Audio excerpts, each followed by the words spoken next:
Hi everyone, this is Sam from Brisbane, Australia. Just wanted to show you my Star Trek collection so far. So first of all, we have the movies in a Star Trek box. Okay. So we've got all the movies there. The first of the revamp movies, as well as some special feature discs.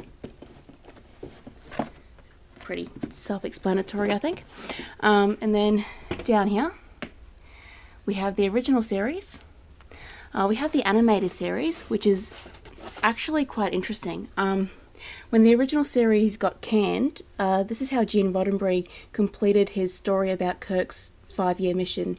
And it's actually got all the voice actors from the original crew doing all those characters, and some of the episodes are written or co-written by Alan Dean Foster, who wrote Alien, and they're actually really interesting. Alright, so going on, we have Next Generation. Captain is Patrick Stewart, who voice actors Stan's boss in American Dad, and is also Charles Xavier in the X-Men movie. Then we have Deep Space Nine. Just so you know, if you have a place to start, I wouldn't recommend starting with Deep Space Nine. It takes a couple of seasons to actually start getting interesting, but by the end it's quite an interesting show, but it just takes a little while for you to fall in love with those characters properly. Next we have Star Trek Voyager. This is the one that I really remember growing up, and I really enjoyed this one. It's got mixed reviews, but you know, I really like it. Okay, down here we've got Star Trek Enterprise. Now this is an undercut for the original series. This is, I think, 70 years after the first prototype warp engine was sent out, mentioned in one of these movies.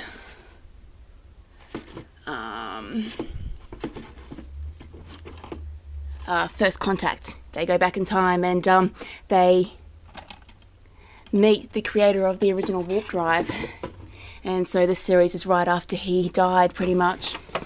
Okay. Just for curiosity's sake, it's actually got this fella from Quantum Leap being the captain, so if you ever wanted to see those two shows merge, that's pretty much it. Okay, down here. This is our book collection. As I mentioned before, where is it? Here it is. Some of those animated series are written by Alan Dean Foster, and these are the logbooks that go with them. These are really interesting. They're really well written. Got logbook 3, logbook 3 again, 4, 5, 7 to 10. Okay, then we have movie 4. That's on tape. We have the books for some of the movies. First one, second or third rather. No, that is second. Yeah, this is the third, sorry.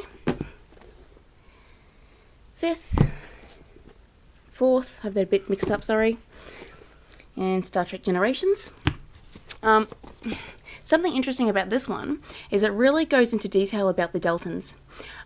In the movie, they sort of brush over them a little bit, but it talks quite a bit about how the Deltan on the ship can't have a relationship with one of the humans who's into her, because it'll basically send him insane.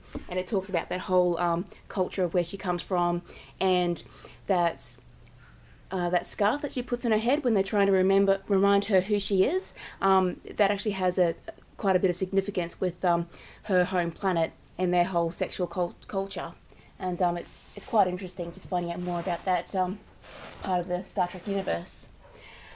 Anyway, we'll go over here to more canon. I'm just going to go in chronological order from when they were released. This is just the best of Star Trek. This is just, I think, from a magazine. Just, you know, stuff that you should know. Alright, Star Trek catalogue.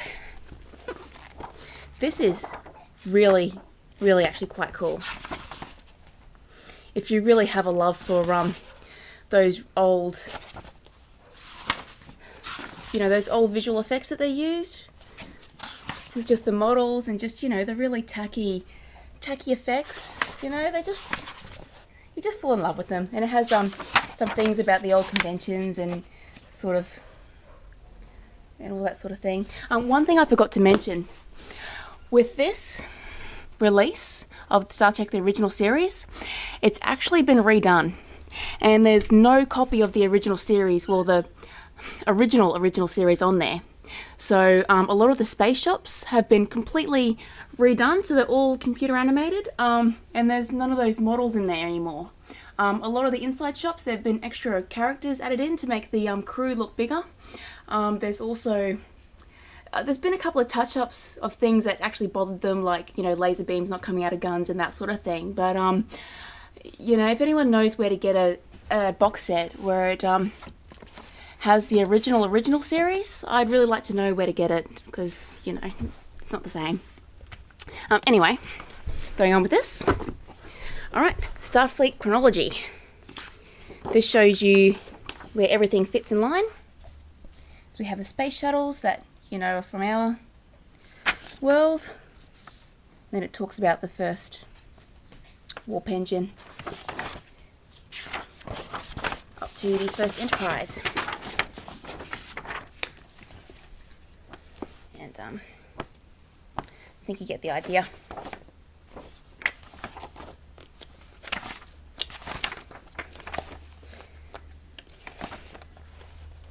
Just got that sort of thing. It's actually really cool if you want to see how they came up with the ideas of the ships and that sort of thing. Gene Roddenberry went to a lot of effort to try and make sure that a lot of the ideas that he had in Star Trek were actually theoretically possible. So it's kind of interesting to see how they got all those schematics. Anyway, here we go, the Star Trek thingo. Okay. Same sort of thing.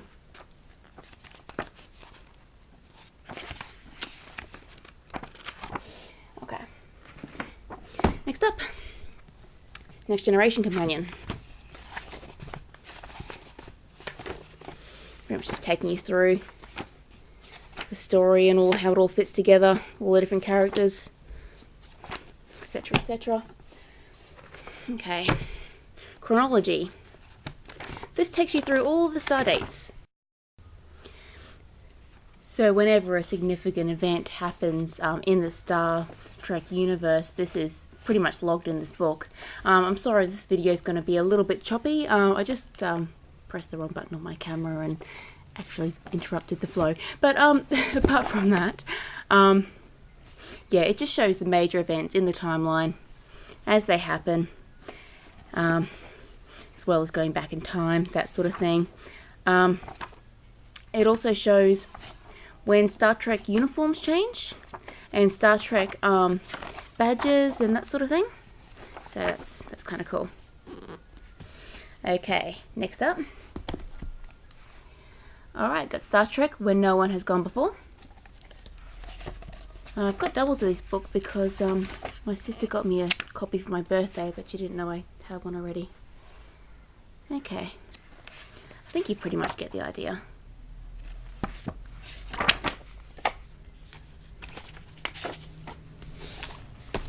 Doubles.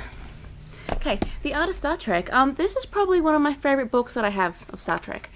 If you have a look, it's actually really quite beautiful.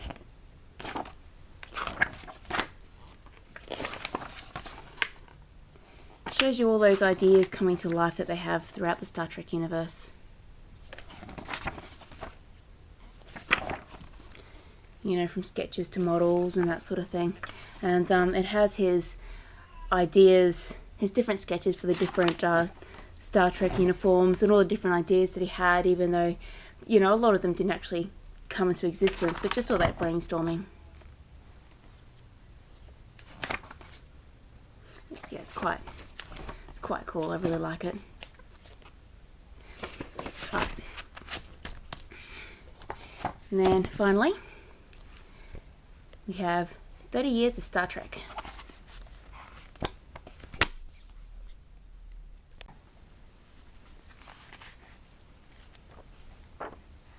And this just talks about sort of the phenomenon that's become Star Trek. I really don't think this book's necessary unless you have to have everything. But anyway, most of these we actually picked up from the Lifeline charity book sale. So we've just sort of found the ones that we've come across. We haven't actually tried to seek them out or anything. Okay, so that covers all the canon material. I'm now going to go into the non-canon that we have. These are the hardcovers, again in chronological order. Vulcan Forge, Exiles,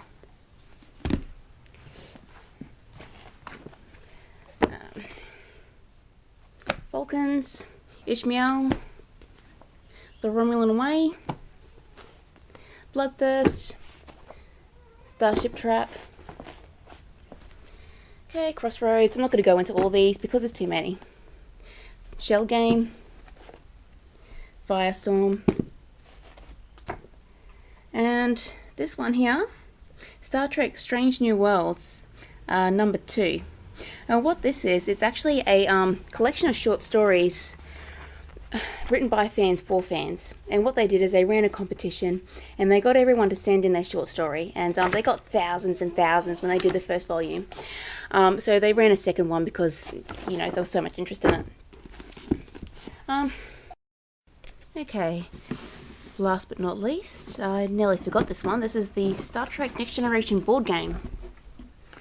This is a present that my sister found in an op shop. I don't actually think you can get this anymore. But it's just kind of cool to know this exists.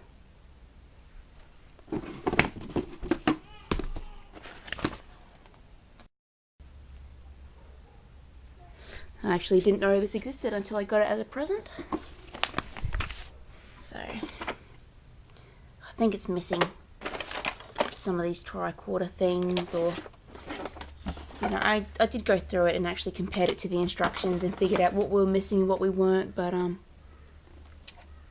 think it's just a novelty thing. I don't think you'd actually go through and play it.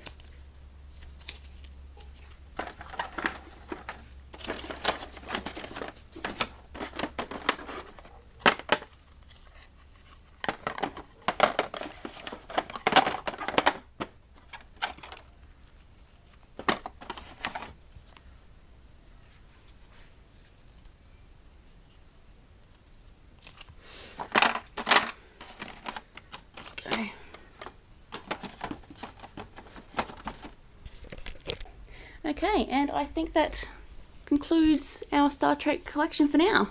If you notice any major gaps in my collection, please let me know down below, and just let me know what you think and what kind of collection you have at home. Thanks, guys. Hey everyone, and thank you for watching my video. I'm going to take you through all the different parts of our collection so far, and how all those different pieces tie in together. We're going to go through Star Wars, Doctor Who, James Bond, and a few of those other classics. Thanks.